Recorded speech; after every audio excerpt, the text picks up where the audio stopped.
വിരലിൻ്റെ കാര്യത്തിലാണേലും യാത്രയുടെ കാര്യത്തിലാണേലും രണ്ടും മുറിഞ്ഞു പോകാതെ തുന്നിച്ചേർത്തത് കിംസ് അൽ ഷിഫയിലെ ഹാൻഡ് ആൻഡ് റിസ്റ്റ് സെൻ്ററാണ്. Hand and wrist centre, KIMS Al Shifa hospital, Perinthalmanna.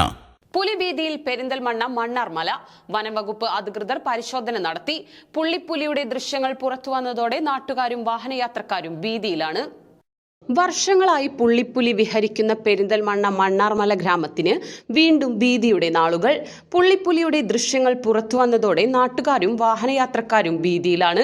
Perinthalmanna Karyavattom പാതയ്ക്ക് സമീപം രണ്ടാം തവണയാണ് പുലിയുടെ ദൃശ്യം CCTV ക്യാമറയിൽ പതിയുന്നത്. പെരിന്തൽമണ്ണ ടൗണിൽ നിന്ന് മണ്ണാർമല മാട് റോഡ് വഴി വെട്ടത്തൂർ, അലനല്ലൂർ, മേലാറ്റൂർ, കരുവാരക്കുണ്ട് എന്നിവിടങ്ങളിലേക്കുള്ള എളുപ്പപാതയാണിത്. നൂറുകണക്കിന് വാഹനങ്ങൾ സഞ്ചരിക്കുന്ന പാതയിൽ നിരവധി തവണ പുലിയെ കണ്ടതായി വാഹനയാത്രക്കാരും റബ്ബർ ടാപ്പിംഗ് തൊഴിലാളികളും പറഞ്ഞിരുന്നു. പുലിയുടേതെന്ന് സംശയിക്കുന്ന കാൽപ്പാടുകളും പല ഭാഗങ്ങളിലായി കണ്ടെത്തിയിരുന്നു.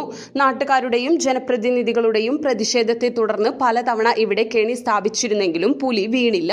മലമുകളിൽ നായയെ പാതി ഭക്ഷിച്ച നിലയിലും കണ്ടെത്തിയിരുന്നു. പുലി സ്ഥിരമായി കടന്നു പോകുന്നത് പൊന്തക്കാടുകൾക്ക് ഇടയിലൂടെ ചെറിയ നടവഴിയിലൂടെയാണ്. ഇവിടെ വലക്കെണി സ്ഥാപിക്കണമെന്നും ആവശ്യമുയരുന്നുണ്ട്.